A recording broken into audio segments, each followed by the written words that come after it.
My God is an awesome God. Thank you, Lord, for another day. Now, I know y'all was waiting on me to come back with this video because we all looked at the video I did on street life, living the street life, and how it will get you killed, and how the streets done took out so much of our young people and still taking them out, young and older people. And you know, when I talked about that video, I always said it's going to be a part 2. And here's the part 2, because I have to tie this in with the way church folks is. Because I talk to people on the street all the time, and I understand them. Because I know how it is to come up being poor and coming from a poor area in the neighborhood where it wasn't nothing good at all. See, I can relate to that. And when you look at the street life, like I was talking to one of my young guys the other day, man, on the corner, when he was saying that, you know, I didn't have no father growing up. I had no father. My mama was strong out. I know a lot of people like this. And you got to listen to people and just try to feel what they're going through sometimes instead of judging them. That's why I say you'll never see me judge nobody. I judge not. Only God can put us in heaven or hell. And I looked at that, even when I used to look at the little interviews with Tupac when he was still living. And he said something in one of his videos that just hit me. He said, because when you try to go to church, people are so judgmental, and people don't even want you to come into church, and they talk down on you. He said he found a better relationship with the thugs, because the thugs showed them love when the church folks wouldn't. Yeah. The church folks quick to talk about you and remind you what you're doing ain't right and talk so much bad against you, but they don't never extend their hand out to help you. And that just caught my attention, and it's so true. That's why I don't down nothing. So this is part 2 of what I was talking about, street life. They try to get help sometime and go to the church, and the church folks turn their back on them. Preachers turn their back on them. And then you wonder why they're getting on the corner selling dope and doing all the wrong things, because they have found love in the street. Because half of the time nowadays, it ain't no father in the home, no way. I like what Tupac said, I had to raise myself. He was talking about so many struggles, and I was reading about what Eric Dyson had wrote on the struggle behind rappers. And people so quick to down talk rappers and do this and say this, but never understand where somebody's coming from. And I believe if some of these rappers wasn't rapping, they would have been dead a long time ago. Be glad that they found something they love doing. I know we can't agree with everything, but why we got to keep judging? I'm not here to say rap is good and rap is bad. I'm here to say I'm looking at an individual in their heart. God said you look at a man's heart, and people find love in the street life. And it is sad, because half of the people that got in the game, that's what they'll tell you. The game showed me love. Even though what they doing is wrong, but the game showed them love when they own church wouldn't. Because we so quick to down talk an individual when they doing bad. So this is what I want to say, part 2 on living that street life. Yeah, to get you killed, but understand why some of these people are living the street life. And understanding why some of these churches are just got a cold spirit.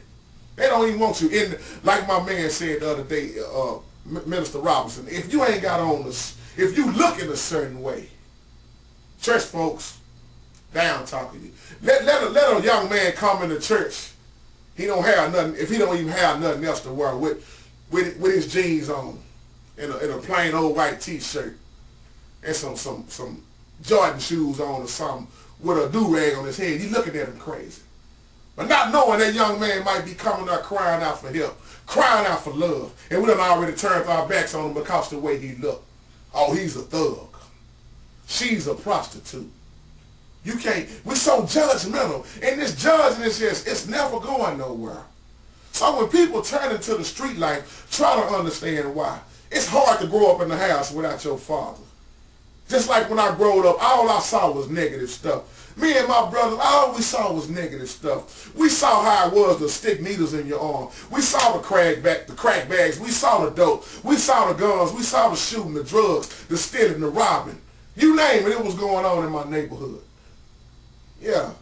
And I could have easily been the same way. That's why I say it's up to us to make a choice. Because Christ has died on the cross and shed his blood. We don't have to do certain things. We choose to. We got a choice to go to heaven or to hell.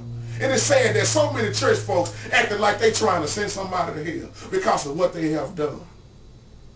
Yeah, you had to know I was coming back with a part two because I got to tell both sides of the story.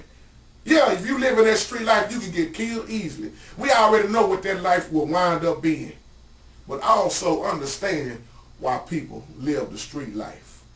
That's why I say these churches, it's too many hypocrites. It's too many people using religion to get paid. And there's too many people saying this and saying that. I love my brother. I care for my brother. Won't even help their brother. Or won't even help their sister. Yeah. So I know people was wondering when I was going to come back and do this video. Because I had to really think about it.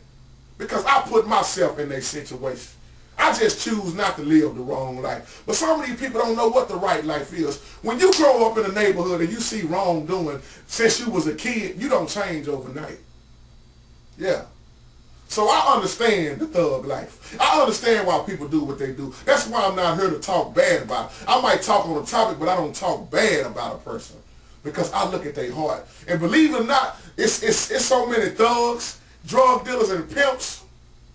I like what the other man said in Tupac's video. He said the drug dealers, the thugs, and the pimps didn't even turn them into what they was. He said they showed them to go another way. Told them to use their gift and do it in another kind of way. Don't be a pimp. Don't be a prostitute. Don't be a thug. This is the thugs and the drug dealers and the pimps and players telling them not to do what they are doing. When you think that it would have been church folks telling them right from wrong. Yeah. Be careful with these church folks. Church folks will stab you harder than anybody on the streets. Yeah. You know when you go to the book of James and it tell you about that tongue, how you put your mouth, and you better be careful who you put your mouth on them. I tell people, watch how you talk to people, especially when you're talking up against a man of God or a woman of God. You better be careful who you're talking about and putting your mouth on, because that might be that same person praying for you while you in your deathbed. So this is why people turn to the street life also, because that's all they know. Half of the churches you can't turn to. Because even when they do go to church and decide to change their life around, they see so much mess in the church. Like the man told me the other day, I might well stay on the streets. These so-called Christians are worse than, he said it just like this, they worse than niggas on the corner. Niggas and flies. He said it just like that. And I just got to quote it just like that. Niggas and flies. He said, I'd rather hang around a fly than hang around some of these church folks and these niggas. I said, Lord bless him. Just speaking real right now. So when you talking bad about street life, I also tell the good and understand. Because everybody that was on the streets didn't stay on the streets. Some died and some in jail and some dead and locked up, but some of them changed their life. That's why I like going on the street all the time. That's why I admire them preachers downtown standing up in front of everybody down there doing wrong. They get up and tell the truth. So this is part 2 of street life. Understand why they on the streets. And matter of fact, what are you doing to help them get off the streets? Are you praying for them? Are you giving them a good word from God? Or are you just judging them? I'm talking about church folks now. What are you doing to help the people on the street? Where is your outreach team? I don't even see a whole lot of outreach teams no more. You still got some around, but where's the outreach team? Ain't nobody reaching out to these children, to these people. We too busy being judgmental and talking bad about them. I know I help my brothers and sisters. I don't care who you are and what you done. That's between you and God, and I pray that God just change you. So when we talk about this, let's look at both sides.